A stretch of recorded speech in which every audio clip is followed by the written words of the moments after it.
Welcome. We're talking about drivers that didn't make the playoffs last year, and now I'm going to make the case for everybody's favorite grandson. It's Ty Gibbs time here on Stuck in the Catch Fence.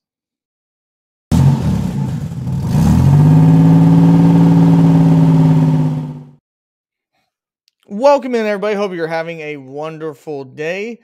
We're continuing the series where we've talked about Austin Dillon and Chase Briscoe on why I make the case for them to make the 2024 playoffs. Now we're going to talk about somebody that may have already made you turn off the entire channel altogether and said, I'm done with YouTube. I do not want to listen to the replacement at JGR of my favorite driver, Kyle Busch. It is Ty Gibbs, everybody's favorite grandson, the Silver Spoon driver himself. But is he just that? Is he a no good, talentless jerk that just happens to have his grandpa own a NASCAR team? Well, let's just go ahead and jump right into what happened to Ty Gibbs last year. First off, Ty Gibbs ended up winning the Rookie of the Year crown, which there wasn't much competition. It was just Noah Gragson, and Noah Gragson was out of a ride before the end of the season even began to get replaced by John Hunter Nemechek, as we found out that Toyota was going to get the manufacturing rights to Legacy Motor Club. So, a Rookie of the Year, which I thought we'd actually have a decent competition for Rookie of the Year because those two competed to get the Xfinity Championship, which Ty Gibbs won the year before. But we did not have that. So how was Ty Gibbs' year? Well, really like any rookie when it comes to the NASCAR circuit, it had its ups, it had its downs, but more importantly, it did not have its controversies.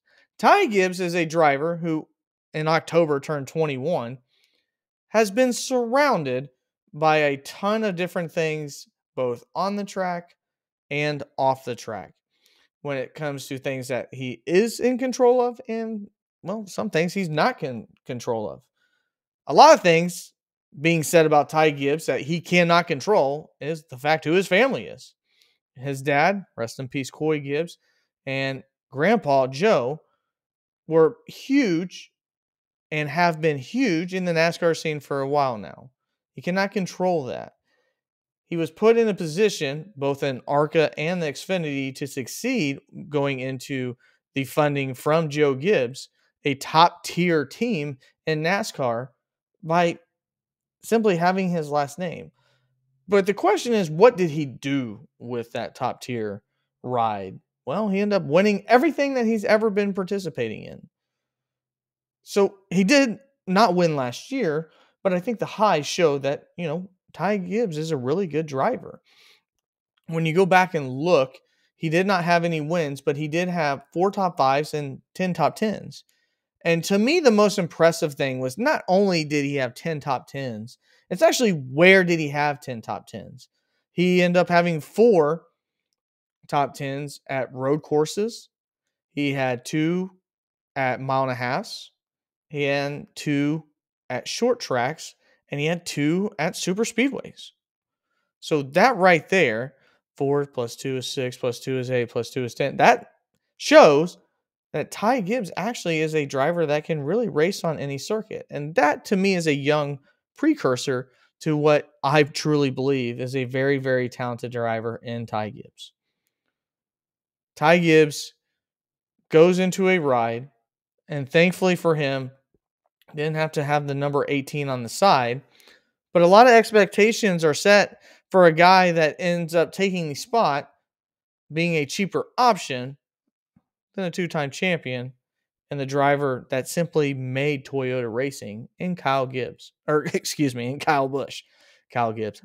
Get that off. That was gross. So, why would Ty Gibbs make the playoffs this year if he didn't make the playoffs this year? Well, the number one thing really holding him back is simply a hijinks if you do believe in sophomore slumps. And we've seen it. Austin Cindric, not very good after his rookie campaign. And we've seen it from other drivers as well. Is it the pressure? Is it the expectations?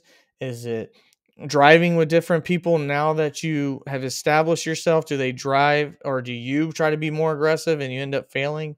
Those are all kinds of different questions that make the case for the sophomore slump. But the reason why I don't think Ty Gibbs will have a sophomore slump is because after he became the fourth driver twin rookie of the year for Joe Gibbs Racing, the first since Joey Logano, I just truly believe that Ty Gibbs is a NASCAR champion one day. And I think the legacy of Ty Gibbs will probably begin this year by making the playoffs. He was only 6 points out of the playoffs last year. And to me, I look at it like another Toyota driver. If I was a betting odds favorite on who I would have making the playoffs between Ty Gibbs and Bubba Wallace, it would be Ty Gibbs. Even though Bubba Wallace has shown growth and 2311 has shown him the ability to increase his racing craft, I go back to the different tracks that Ty Gibbs has been able to succeed on at a young age. He's really, really, really good at road courses.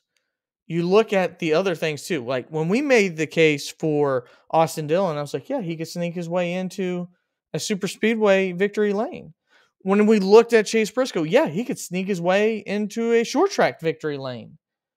I wouldn't be surprised if Ty Gibbs really just ran and won everywhere or anywhere. He's that good of a driver.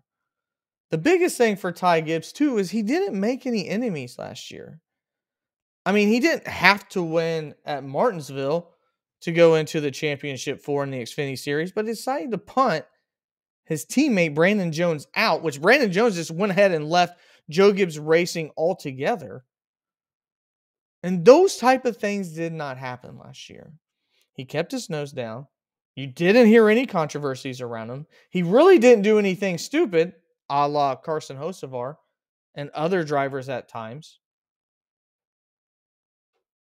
He was merely not even hardly talked about the last year, except for the fact that he was starting to do really, really well. And unfortunately had a string after being in the playoffs. I think at one point he was on the back end of the playoffs, failed miserably, but then finished out the season with 2 top 10s at Homestead, Miami, and the Charlotte Roval. I think we see the beginning of what will be a very, very successful racing career for Ty Gibbs. And you can say, I don't like him because of all this extenuating circumstance surrounding of how he got here and why he's in the ride that he did. But how can you hold something against somebody that they themselves can't control? And I'm not going to do that. Now, if he becomes an arrogant prick and starts to do something stupid, yeah, that's dumb. You know, I understand why you would do that. But, I mean, for God's sakes, I'm a Kyle Busch fan. If I held everything stupid that Kyle Busch has ever done in his career, I'd never like the guy. I hope we see more personality out of Ty Gibbs because, honestly, he could be one of the drivers that become the face of the franchise. If NASCAR media is going to put Bubba Wallace on there and Fox is going to put him on the Stingers, you can't tell me that Ty Gibbs can't be.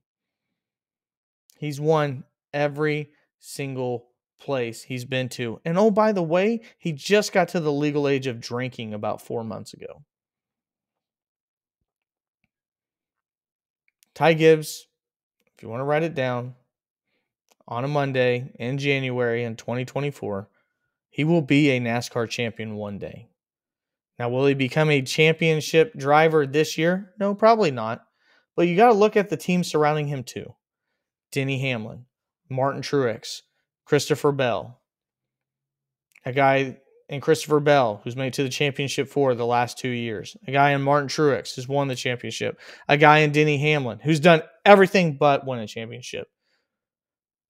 Those 2 drivers are going to retire, and it's going to be Christopher Bell and Ty Gibbs as a force to be reckoned with at the top of Joe Gibbs Racing. What better drivers to learn from? What better driver than somebody like Martin Truex Jr. to learn how to use your racing craft and to learn what it takes to be a professional driver? Look at Denny Hamlin, who as entertaining as he may be on his podcast, became the ultimate villain last year. He took the villainship from his actual villain in Ross Chastain and took the role and maybe even superseded him in that. But still, Denny Hamlin knows how to get to victory lane. Ty Gibbs, I think, easily. It'll probably be one of the drivers that I have the least amount of stress when picking my drivers to make the playoffs this year. I think Ty Gibbs is a shoo-in. And this actually was probably the easiest one out of all the drivers that I'll do when it comes to making the case for. So you heard it here first. You can bookmark it, and maybe in a few months you'll be laughing at my face because Ty Gibbs did have a sophomore slump and was utterly terrible. But let me know what you think Ty Gibbs' expectations are for this year. Do you think he'll make it into the playoffs? Do you think he has a chance to be a championship driver? I would love to know from you as well. And also, you can find us here on a multitude of different things as I pull them up for you. We are on Facebook, Patreon, and Rumble. If you want to subscribe to the channel because you love all things NASCAR, feel free to do so. We would love to have you. Again, we got NASCAR shows, we got recaps, we have live streams, which we'll probably be doing for the Clash here soon, and everything in between, the news, all of that. I want to get into probably a FanDuel league that I'll send out invites for you guys if you'd like to participate in something like that as well. We used to talk about FanDuel lineups and how to make money. We do all kinds of things. It's all going to be generated based upon what you guys want and love to talk about in terms of NASCAR. But that's going to do it for me to make the case. Let me know down below who you want the next driver to be. Until next time, NASCAR community, my name is Ryan Pierce, and this has been Stuck in the Catch Fence.